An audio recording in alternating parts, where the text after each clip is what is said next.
Hello friends, मैं doctor Ruchika Garg, associate professor in S N medical college. और आज हम पढ़ेंगे गायनी में बहुत ही इंपॉर्टेंट टॉपिक है एमटीपी एक्ट। 1971 में ये हुआ था, मेडिकल टर्मिनेशन प्रेगनेंसी। तो इसमें यह है कि रेगुलेशंस की कौन से रजिस्टर्ड मेडिकल प्रैक्टिशनर इसे कर सकते हैं, क्या इसके इंडिकेशंस हैं।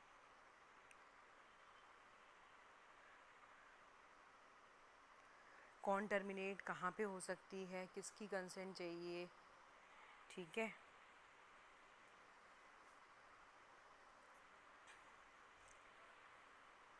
इंडिकेशंस, सबसे पहले where the continuation of pregnancy is a risk to the life of a pregnant mother और it may cause grave injury to her physical and mental health, or there is a chance that a substantial risk that the child if born would be seriously handicapped due to physical or mental abnormalities, pregnancy as a result of rape or failure of contraceptive in married women। तो क्या हो गया कि या तो pregnant women की life को risk है, जैसे कि उसको कार्डियक डिजीज़ है या कुछ ऑटो इम्यून डिजीज़ है, या जिसमें जो वर्सन हो जाती हो प्रेगनेंसी में, है ना, या grave injury to her physical and mental health, वो अपने बेबी को नहीं रख सकती हो, या फिर चाइल्ड में कुछ ऐसी कॉन्जेनिटल अबनॉर्मेलिटीज़ हो या मेंटल अबनॉर्मेलिटीज़ होने के चांसेस हो, या रेप की वजह से प्रेगनेंसी है, या failure of contraception in married women. अधिकतर एमटीपी का यही इंडिकेशन दिया जा सकता है कि मैं कराना चाहती हूँ अपनी इच्छा से। Who can terminate the pregnancy? एक रजिस्टर्ड मेडिकल प्रैक्टिशनर जिसका स्टेट मेडिकल काउंसिल में नाम हो, उसे ट्रेनिंग एक्सपीरियंस हो, उसने या तो 3 साल की पीजी की हो, या गायनी डिपार्टमेंट में 1 साल काम किया हो, या 6 मंथ्स की हाउस जॉब की हो, या डीजीओ किया हो। डीजीओ किया हो, एमएस किया हो, डिप्लोमा किया हो, या 6 मंथ्स की हाउस सर्जनशिप गायनी में की हो, या 1 ईयर वैसे अलग से काम किया हो एज ए ड्यूटी डॉक्टर भी, या फिर उसने किसी आरएमपी के 25 केसेस एमटीपी के असिस्ट कराए हों, at least 5 which have been performed independently in an hospital, ऐसे हॉस्पिटल में किए हों जो कि गवर्नमेंट से अप्रूव्ड है फॉर दिस पर्पस, ठीक है। किसी रजिस्टर्ड मेडिकल प्रैक्टिशनर के पास 25 केसेस भी कराए हों। कहाँ कर सकती है? जहाँ पे गवर्नमेंट ऑथराइज कोई सेंटर है। इसके लिए एक फॉर्म सी भरना चाहिए। हस्बैंड की कंसेंट नहीं ज़रूरी है, सिर्फ वाइफ की कंसेंट है, लेकिन it's safer side, it's better कि मेडिको लीगल कॉम्प्लिकेशंस में आप फ्यूचर में पढ़ें तो आप हस्बैंड की कंसेंट भी ले लीजिए। मेंटली चैलेंज है, 18 ईयर से कम है, तो गार्जियन की कंसेंट ज़रूरत होती है। रिगरस इम्प्रिजनमेंट हो सकता है, ऐसी प्लेस जहाँ अप्रूव नहीं है तब भी प्रिजन हो सकता है। उसमें भी मिनिमम एक ओटी सेटअप चाहिए, ऑक्सीजन की सप्लाई होनी चाहिए क्योंकि कभी परफोरेशन वगैरह हो जाए, ठीक है। सारे इंजेक्टेबल्स वगैरह अवेलेबल होने चाहिए, सेटअप भी अच्छा होना चाहिए।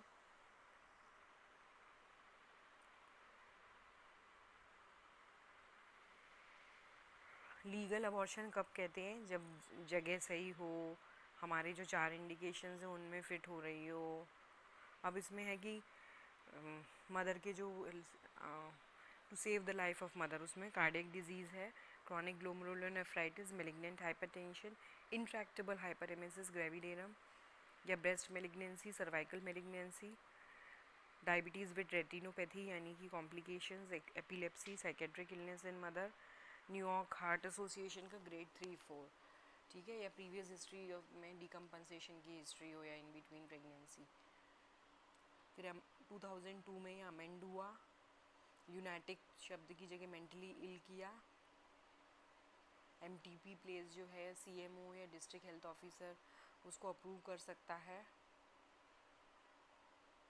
मेडिकल अबॉर्शन कैसे देते हैं? Up to 7 weeks of pregnancy, जिसमें मिफीप्रिस्टोन दी जाती है, उसके 48 आवर्स बाद मीजोप्रॉस दी जाती है। Mifepristone is an anti progesterone, so it will cause detachment. Progesterone support हटा लेगा तो फीटस को progesterone is responsible for maintenance of the pregnancy,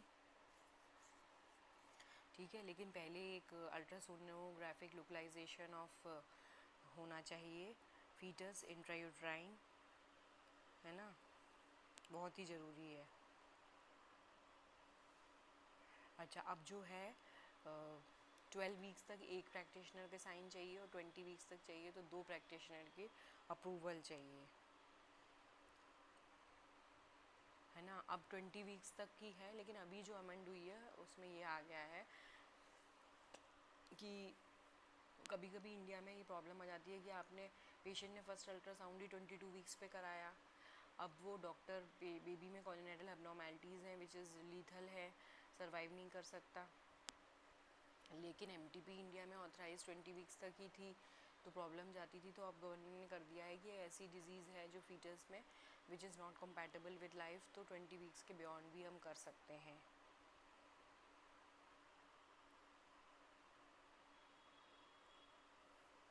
twelve weeks तक क्या होना चाहिए, ये ड्रग्स, पेरेंटल फ्लूइड, रिससिटेशन होना चाहिए, शॉक का ट्रीटमेंट होना चाहिए, ट्रांसपोर्ट की फैसिलिटी होनी चाहिए।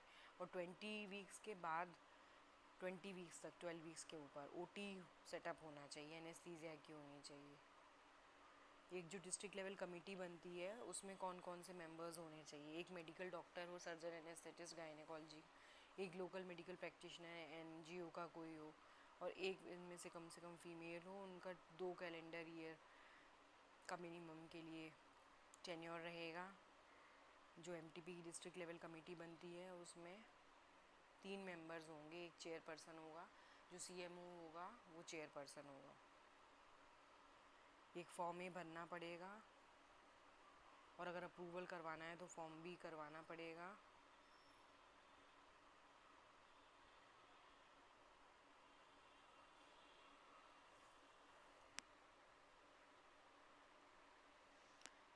सो देयर आर वेरियस मेथड्स इसके अलावा that we will study in other time पर.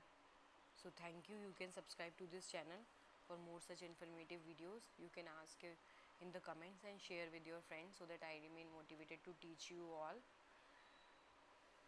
Bye bye. Subscribe to this channel and open the bell icon so that you know notified that what all lectures are being uploaded by me. Please do share with your friends. Bye bye.